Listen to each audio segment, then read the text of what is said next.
दोस्तों नमस्कार। किताबी दुनिया यूट्यूब चैनल में आपका स्वागत है। किताबी दुनिया के श्रृंखला महामारी में आज हम लेकर आए हैं एक कहानी। इस कहानी को लिखा है, कहानीकार हैं श्री कुमारी सुशीला आगा जी। अतीत के चित्र नाम से इनका कहानी संग्रह बहुत प्रसिद्ध रहा है। इस संग्रह को प्रकाशित किया था श्री दुलारी लाल भार्गव जी ने, जो सुधा पत्रिका के संपादक थे। और ये कहानी संग्रह छपा हुआ था 1936 में। इस कहानी को जब आप पढ़ेंगे तो आपको पता चलेगा कि एक कहानीकार की जो दृष्टि है वो कितनी बारीक होती है अपने समय को लेकर के। कहानी का शीर्षक है भूकंप आया। तो आइए सुनते हैं कहानी। रात्रि का समय था, चारों ओर सन्नाटा छाया हुआ था। लोग दिन भर के परिश्रम के उपरांत चैन की नींद में बेसुध पड़े थे, परंतु रनिया के नेत्रों में नींद कहाँ थी। मालूम होता था सब दिनों का वैर एक साथ ही निकालने का निश्चय कर उसने रनिया को त्याग दिया है। रनिया अपनी टूटी खटिया छोड़कर बाहर निकल आई। शरद पूनों का बढ़ता हुआ चंद्रमा आकाश में खिलखिला रहा था। पृथ्वी चंद्रिका से आंख मिचौनी खेल कर फूली न समाती थी। रनिया को ईर्ष्या हुई कि संसार इतना सुखी है, परंतु केवल उसके लिए ईश्वर ने सुख का काल कर दिया था।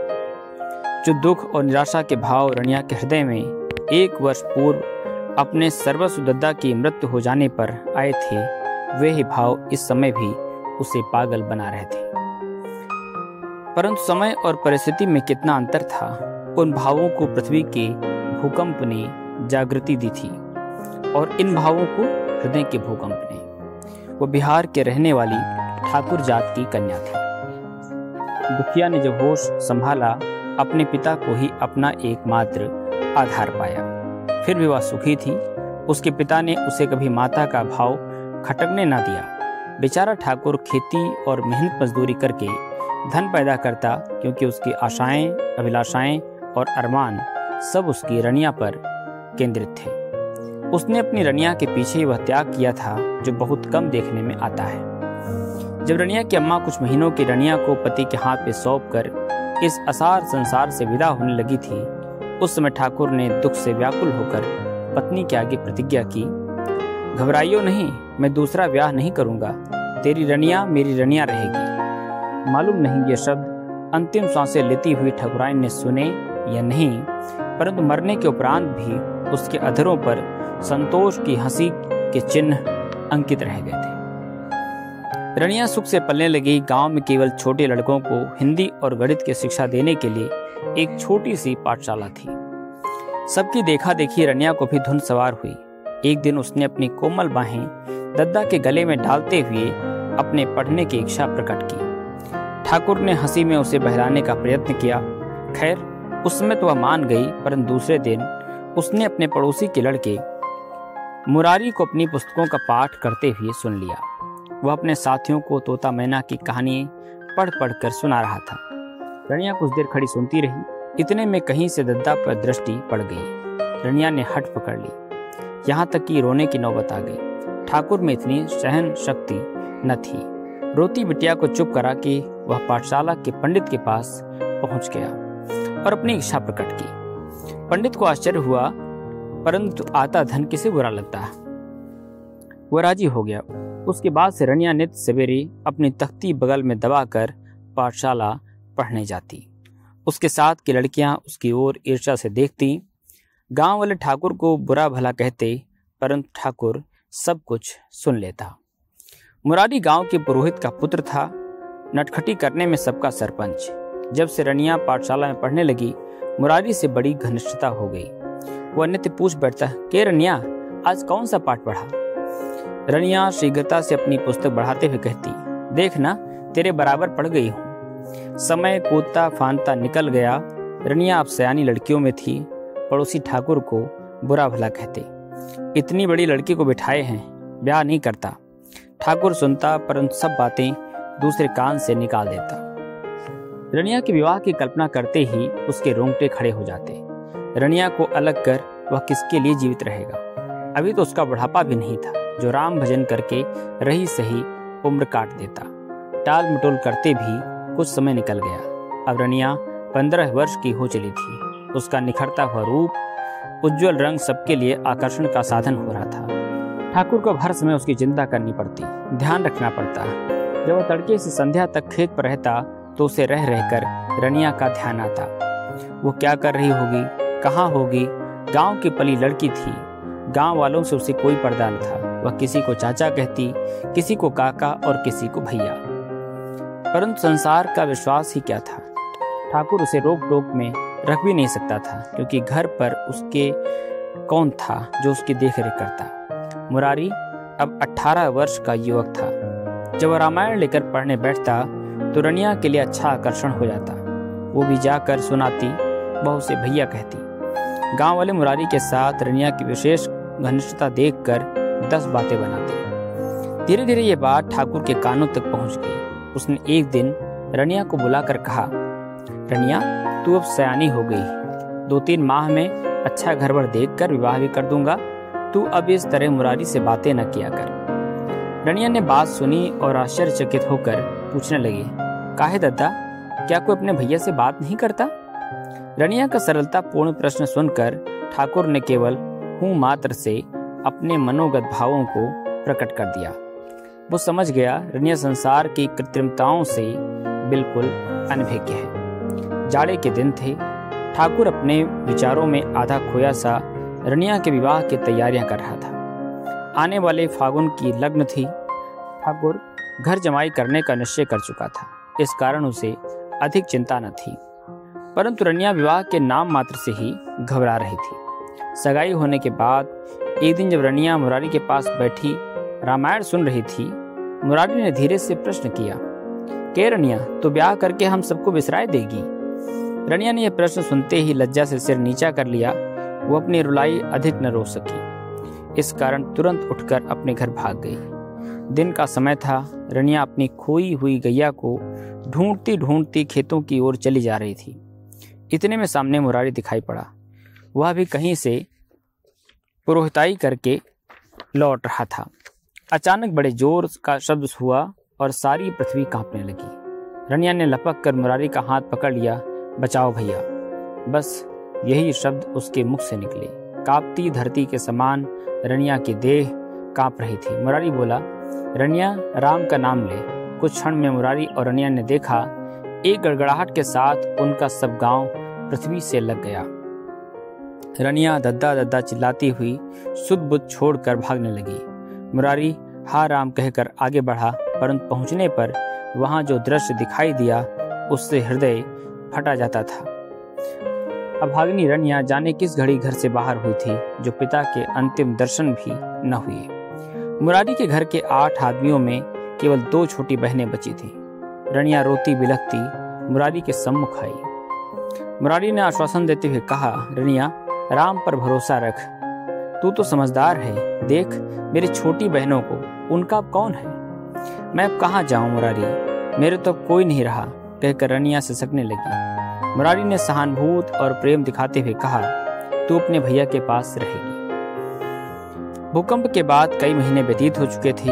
वह गांव अब बचे खुचे लोगों से फिर आबाद हो गया था। रनिया की अपनी बची खुची संपत्ति सब उसे प्राप्त हो गई, परंतु सबसे बड़ी संपत्ति छिन जाने का दुख अब भी नया बना था।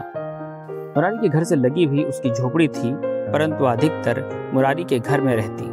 मुरारी की 3 वर्ष और 5 वर्ष की आयु की दोनों बहनें अब रनिया के पास थीं। वे उसे जिज्जी कहकर पुकारती। इस नई दुनिया में सुखी होने पर भी रनिया दुखी थी। उसके मुख से उदासी का आवरण अब भी खिसका न था। एक दिन मुरारी काम पर से देर में लौटा। उसने भीड़े किवाड़ों से झांका, देखा उसकी दोनों बहनें पड़ी सो रही थी और रनिया आंचल में मुंह छिपाए सिसक रही थी। भीतर आकर उसने रनिया को चौकन्ना कर दिया। मुरारी ने एक ठंडी आह भरते हुए कहा, तू सुखी नहीं है रनिया? नहीं भैया, कभी कभी दद्दा की याद आ जाती है, इसी से रोने लगती हूँ। इसी से तो कहता हूँ तू सुखी नहीं है। हाथ मुंह धोने के लिए जल का बर्तन सामने रखते हुए रनिया बोली, भगवान ने जो दिया है मुझे उसी में सुख है। एक को खोकर 3 मिले, अब और क्या चाहिए? मुरारी बोला, कुछ नहीं, कहकर रनिया काम में लग गई। समय बीतने लगा। गांव वाले धीरे धीरे अपना दुख भूल चुके। तब उन्हें इधर उधर की बातों की चिंता हुई। उन्हें रनिया के आचरण पर संदेह होने लगा।